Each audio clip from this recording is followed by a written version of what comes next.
త్రిష. నేను ఖమ్మం అనే ఒక ఊర్లో ఉంటున్నాను. నేను కాలేజ్లో చదివినప్పుడు నాకు దసరా హాలిడేస్ దొరికింది. ఆ హాలిడేస్లో ఇంట్లో వాళ్ళు చిన్న ట్రిప్ ప్లానింగ్ చేశారు. మాతో పాటు మా చుట్టూ ఉన్న నైబర్స్ వాళ్ళతో కలిసి కేరళ వెళ్ళాలి అని ప్లానింగ్ చేశారు. సో ఇంట్లో వాళ్ళు చాలా హ్యాపీగా ఉన్నారు. కానీ నాకు మనసులో కొంచెం భయంగా ఉంది. ఎందుకు అంటే ఇంట్లో నైట్ జర్నీ చేద్దామని ఫిక్స్ చేశారు. ఇంకా నా ఫ్రెండ్స్ నుండి నేను చాలా సార్లు విన్నాను, కేరళ వెళ్ళిన దారిలో ఒక ప్లేస్ ఉంటుంది, ఆ దారిలో చాలా భయంకరం దృశ్యం కనిపిస్తూ ఉంటాయి. దాని గురించి ఇంట్లో వాళ్ళకి చెప్పినా సరే నా మాట వినలేదు. ఏం కాదు అనేసి నెక్స్ట్ డే నైట్ 9 o'clockకి బయలుదేరాము. ఒక మినీ బస్లో మేము 10 మంది అలా ఉంటాము. అలానే ఖమ్మం నుంచి మా జర్నీ స్టార్ట్ అయింది. ఫ్యామిలీ ఇంకా మా నైబర్స్ చాలా ఎంజాయ్ చేస్తున్నారు. నాకు మాత్రం ఆ ప్లేస్ గురించి ఆలోచిస్తుంటేనే భయంగా ఉంటుంది. అలానే నేను డోర్ నుండి తల బయటికి చేసి చూశాను. అలా చూసేటప్పుడు చుట్టూ చీకటిగా ఉంది.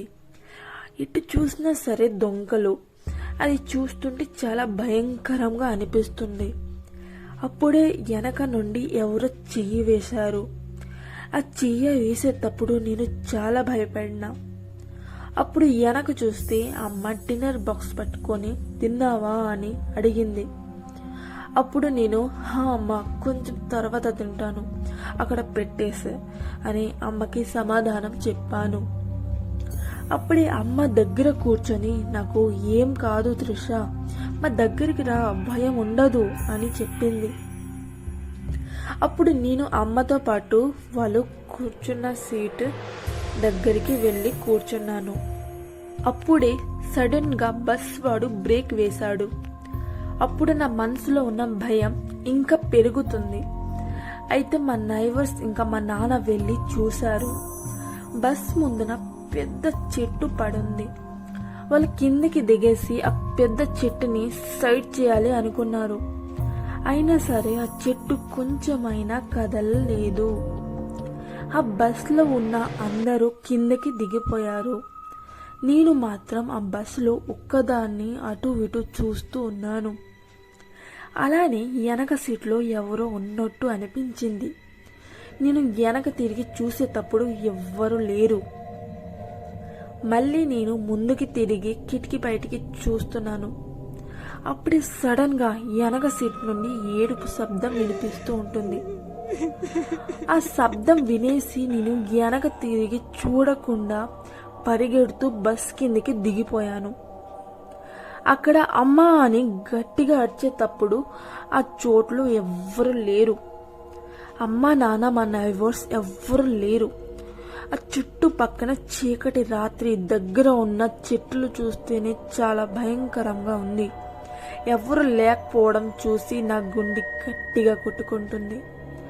అప్పుడే నా దగ్గర నుండి ఏదో గాలి వెళ్ళినట్టు అనిపించింది. నా బాడీ మొత్తం చల్లబడుతుంది. నేను అక్కడి నుండి వెనక్కి వెళ్ళిపోవాలి అని పరిగెట్టడం స్టార్ట్ చేశాను. అప్పుడు ఎంత పరిగెట్టినా సరే ఆ చోటికి వస్తున్నాను. అప్పుడు నా మనసులోకి ఆలోచన వచ్చింది, నేను మరీ బ్రతకలేను. ఇలా ఆలోచించి కింద కూర్చుండిపోయి ఏడుస్తున్నాను. అప్పుడే నా దగ్గర మరొక ఏడుపు శబ్దం వినిపించింది. ఆ శబ్దం వినేసి నా ఏడుపు ఆపేసి చూసేటప్పుడు ఎవ్వరూ ఉండరు. నా హార్ట్ బీట్ అలానే పెరుగుతుంది. నా బాడీ మొత్తం చల్లబడిపోవడం చూసి బస్ లోపలికి వెళ్ళిపోతాను అనేసి లేచాను పైకి. అప్పుడు సడన్గా అమ్మ బస్ దగ్గర కనిపించింది. అప్పుడు నేను కొంచెం రిలాక్స్ అయ్యి అమ్మ అని కౌగులించుకున్నాను. కానీ అమ్మ నోటు నుంచి ఒక్క మాట అనట్లేదు. ఏమైంది అమ్మ మాట్లాడట్లేదు ఇలా అనేటప్పుడు అమ్మ మౌనంగా ఉంది. నాకు ఏం సమాధానం చెప్పకుండా బస్ లోపలికి వెళ్ళి లాస్ట్ సీట్లో కూర్చుంది. అప్పుడే నాకు డౌట్ వేసింది. అమ్మా అని మెల్లిగా అడుగులు ముందుకి వేశాను. దగ్గరికి వెళ్ళి చూసేటప్పుడు అక్కడ అమ్మ రూపంలో దుష్ట శక్తి కూర్చొని నాకు చూసి నవ్వుతూ ఉంది. అది చూసి నా నోటు నుండి మరి మాటలు రావట్లేదు. నేను పరిగెట్టాలి అనుకుంటున్నాను, కానీ నా వల్ల కావట్లేదు. అలానే బస్ బయట ఏదో శబ్దం వినిపించినప్పుడు బస్ నుండి బయటికి చూసేటప్పుడు భయంకరమైన దెయ్యాలు అందరూ బస్ వైపు వస్తున్నారు. అందరూ బస్ లోపలికి వచ్చేసి నాకు మెడ పట్టుకొని నులిపేస్తున్నారు. ఆ ఊపిరి రాకపోవడంతో గట్టిగా అమ్మా అని అరిచాను. అప్పుడు కళ్ళు తెరిచి చూసేటప్పుడు నేను అమ్మ ఒళ్ళో ఉన్నాను. నా చుట్టుపక్క మా నైబర్స్ నాకు చూస్తూనే ఉన్నారు. ఆ దృశ్యం చూసి హాయిగా ఊపిరి పీల్చాను. అప్పుడే నాన్న వాటర్ తెచ్చి ఇచ్చారు, తాగాను. చుట్టూ ఉన్న అందరూ ఏమైంది అని అడిగారు, కానీ నేను ఏం సమాధానం ఇవ్వలేకపోయాను. ఎందుకు అంటే నా గురించి వాళ్ళకి ఇబ్బంది కలగాలి అని ఊహించుకోలేను. అప్పుడే మరొక నిమిషంలో బస్ డోర్ బయటికి చూసేటప్పుడు ఆ దుంకల్లో ఎవరో భయంకరం అమ్మాయి నా దుక్కు చూసి రమ్మని నవ్వుతూ సైకిల్ చేస్తుంది. ఎంత వంతన భ్రమ అనుకొని సరే కళ్ళు మూసి మళ్ళీ కళ్ళు తెరిచి చూస్తే ఆ దుష్ట శక్తి మళ్ళీ కనిపిస్తూ ఉంది. నేను మనసులో దేవుడి గురించి తలుచుకున్న తర్వాత కళ్ళు విప్పి చూసిన తర్వాత మరక్కడ ఎవ్వరూ ఉండరు. ఎవ్వరూ లేకపోవడం చూసి మళ్ళీ అమ్మ దగ్గరికి వెళ్ళి నిద్రపోయాను. అలానే తెల్లవారు అయ్యాక ఫ్యామిలీ, నా నైబర్స్ నా చుట్టూ కాపలు కాస్తూ కూర్చున్నారు. నేను లేచి ఇలా అడిగాను, ఏమైంది? అందరూ నా వైపు ఇలా ఎందుకు చూస్తున్నారు?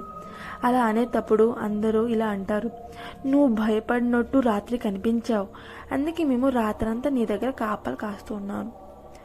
అలా అప్పుడే నేను నవ్వుతూ అనుకున్నాను, నాకేం కాదు, నాతో పాటు నా వాళ్ళు ఉన్నారు, నాకు ఎప్పటికీ ఏం అవ్వదు, ఒకవేళ అయినా సరే నా ఫ్యామిలీ నా తోడుగా ఉంటారు అని ఆలోచిస్తూ కేరళలో రీచ్ అయిపోయాం. నెక్స్ట్ మేము 2 days బాగా ఎంజాయ్ చేసాం. ట్రిప్ ఎంజాయ్ చేసి ఇంటికి తిరిగి వెళ్ళిపోవడానికి వీరాడే చూస్ చేసి బస్సులో వెళ్ళిపోయాము.